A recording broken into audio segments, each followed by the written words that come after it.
First up, a story about helping farmers tackle pests, which are one thing Australia has an abundance of. From feral cats, rabbits, goats and pigs to wild dogs and plagues of kangaroos. Managing these pests is time-consuming as farmers grapple with increased work demands and complex firearm laws. But as Peter McCutcheon reports, there are many people out there happy to lend a hand. And a warning, there are some scenes in this report that viewers may find distressing.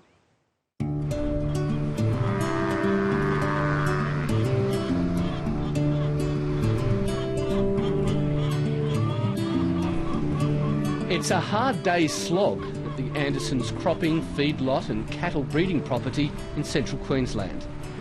Oh, well, there's 820 in the feedlot at the moment, and then there's 500 breeders, plus the weaners we're weaning now are all that's left in the paddocks.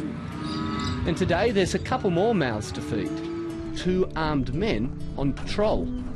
What they're doing and how they came to be here is a story about untapping the unrealised potential of Australia's shooting community. Peter and Julia are trying to raise cattle here. They'd had a fairly large crop of calves, and they lost 50 by the time they got in touch with me. 50 calves out of anyone's herd is a big loss. Shooting doesn't always have the best rap, but certainly my experience, and I'm not a recreational hunter, I've never owned a firearm, so I'm not one of them, if you want to put it in that context, they certainly have done a lot of hidden public good. If you thought guns went out of fashion after the 1996 Port Arthur massacre and buyback program, you'd be badly mistaken. Shooting in 2014 has never been more popular. Membership of organisations like Sporting Shooters of Australia skyrocketing. There's been a steady increase, Peter, of about 10% per annum over 7 or 8 years now, which has been really, really pleasing from our perspective. In Queensland, we are about 9 times larger in membership than we were in pre-1996. You're to fire 1 shot at each exposure. Detail action. And many of these shooters, up to 300,000, according to a recent university survey, are recreational hunters. And that was one of the interesting responses we got, is that they're doing that sort of recreational hunting, taking out pest animals now, but they actually want to do more.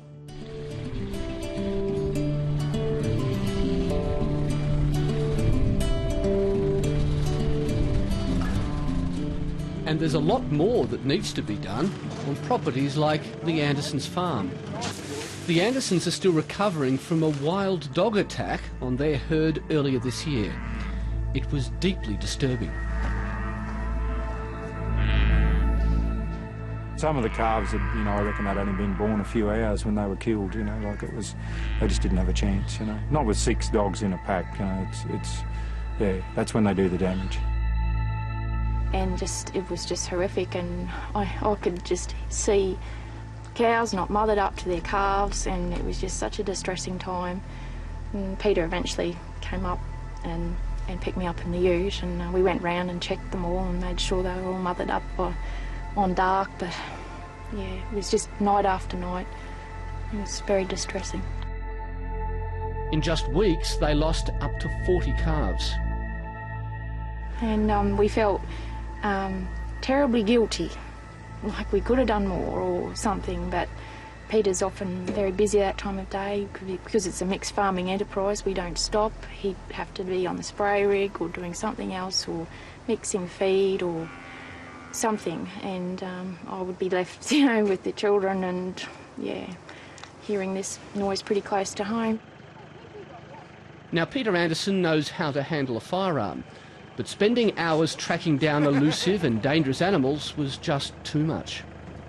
I could have staked them out and spent, days and weeks doing it myself, but, it was dry and we were drought feeding and I had the feedlot in full operation and I had more than enough to do. Baiting didn't work, so the Andersons called for help. Through Sporting Shooters, they were introduced to Tim Lawrence. Hey, how's it going? Yeah, good. Nice to see you. Yeah. And we selected Tim mainly because he was a bit more local than some of the other applicants. He's over at Glendon, it's only 2 hours away, and he does shift work in the mine, so he's got 4 or 5 days off at a time, so he could come over here and give it a pretty fair effort. Tim took out 4 of the 6 dogs earlier this year, and today he's back to track down the remaining 2. So where exactly were they? I found 2 sets of tracks coming out of the depot paddock. We call that the depot paddock, where in the black soil. I presume they crossed the road towards the cultivation, which is next to the depot where you see the big silos, and cross that cultivation and go towards the dam at Cola. Those other 2 are still getting around. We see their tracks, and Tim's determined to get them, and yeah, he enjoys what he's doing, so it's like a hobby or an outlet for him, and it's a big advantage to us. Tim doesn't charge for this service. Sporting Shooters takes care of his insurance. Hunting for him is a welcome break, away from his day job as a mine engineer. It's a camping trip, you know. It's an opportunity to come out, get out in the open, have a wander around, keep fit. I'm stuck behind a desk for a lot of my job. So yeah, this keeps me out, keeps me active. He's part of a national program Sporting Shooters call Farmer Assist, which is being rolled out first in Queensland with the support of the rural lobby group AgForce. So what sort of farmers are taking up the offer? We've had a lot of graziers so far, so sheep and cattle operations. I've had a number of graziers from Cunnamulla, Junda, Longreach areas ask me about it and you know, call the AgForce office to find out more about it. And there's been a bit of spread from word of mouth there as well. The main reasons why farmers want a shooter on their property is to get rid of pigs and wild dogs. Wild dogs in particular cost producers hundreds of millions of dollars a year and were recently declared a pest of national significance. There's also an increasing problem with kangaroos, and culling macropods requires special permits. At the moment we're seeing some significant drought, with about 80% of the state drought declared, and we're seeing kangaroos competing with the livestock, cattle and sheep. But letting strangers with guns onto farms needs careful managing, and ultimately it all comes down to trust. We're talking about keen amateurs with guns going onto private property. There's a lot that could go wrong, isn't there? There's always a risk, I would assume, Peter, but the system and the program that Sporting Shooters have set up in Farmer Assist, there's a lot of checks and balances that they put in place. They put a lot of thought into it, into how they're going to operate it and manage it, and also maintaining the credibility and the reputation of the program itself. Those checks include signing up to a code of conduct and passing an accuracy test. Shooters have to be able to hit an 8-centimetre target 5 times from 100 metres away. As a British Army veteran and competitive target shooter, Tim Lawrence works within 1/10 of this range, about the size of a small coin. If you can't shoot, you're not going to make it. You have to be a reasonable shot. And it's important because it might seem a bit washy, but if you're going to come out and start shooting animals, the least you can do is be humane about it. You don't want to start winging animals and then sending them back into the bush to die slowly. It's not what we're about. Yeah. Well, these are the ones from this morning going that way. So I reckon he's going to be coming back this evening. It is all volunteer, and you know, it's the great Australian way of helping out a mate, helping out a farmer, and developing a relationship that both sides can benefit. Joining Tim on this expedition is Matt Godson, a project officer with Sporting Shooters. You're trying to second guess what the dog's actually going to do. What I've noticed with this one is you'll see his tracks going towards the farmhouse in the morning, and then he'll come back either in the evening or in the morning. I haven't been able to figure that out yet. And then he just stays away for a day. So where we found those tracks on the path heading sort of in towards the farmhouse, hopefully either this evening or tomorrow morning, he's going to be heading back home, I guess. Yeah, hopefully we'll nail him. The work is mainly done in the late evening and early morning. It's a job that requires patience and endurance. I don't mind looking for the dogs and not finding them. It doesn't bother me in the slightest. It's not a job for people that just want to wander around and put holes in things. You're not going to. Hunting is hunting, it's not shooting.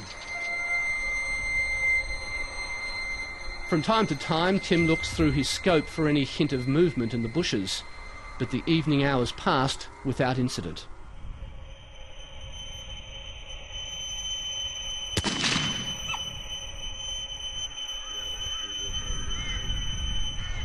The wild dog appeared just after dawn, taken out with a single shot from 30 metres.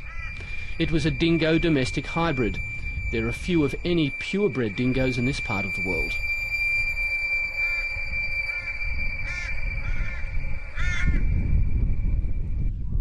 So how many hours' work have you put into this one dog? This dog I've known about for a while. In fact, I've known about it since the first time I visited. I've just never been able to catch sight of her. I would have spent 3, 4, 5, 6, and this morning 7 hours staking out that dog. So I'm very pleased this morning. It's not bloodlust, it's an achievement. I don't know if you're going to show pictures, but those teeth, yeah, they pull calves apart. Yeah, it's not a pet dog.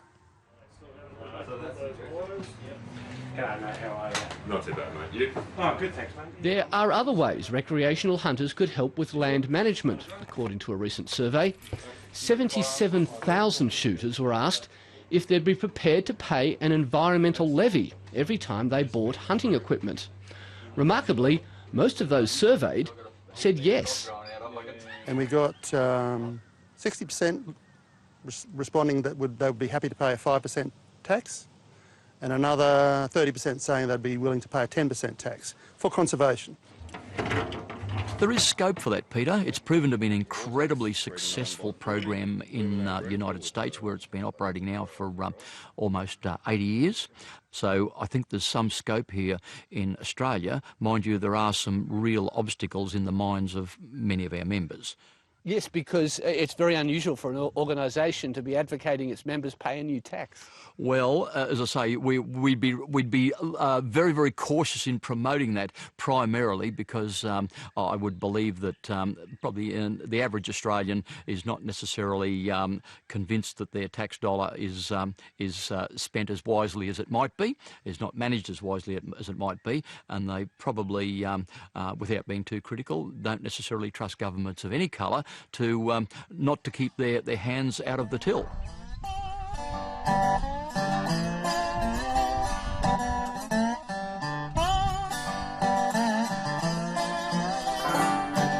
Nevertheless, the Sporting Shooters Association is attempting to promote its green credentials.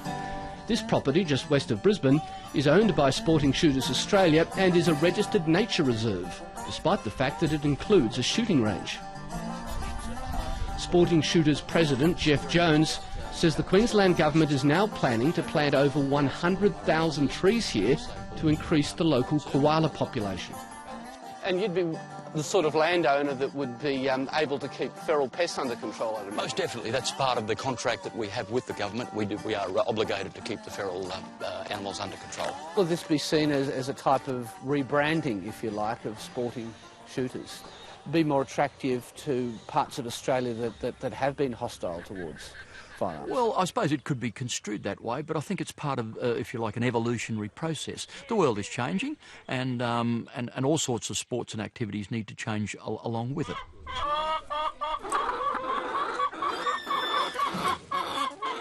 It's a change the Andersons very much welcome. Linking up with a shooter they can trust is not only insurance for their farming business, it also brings peace of mind to a young family. You think Tim will keep coming back here? I'd like him to. It's up to him, and I really hope he does continue. And yeah, this is just as much his home too as ours, I reckon. Coming back's not a problem. I got into this in order to help out the farmers.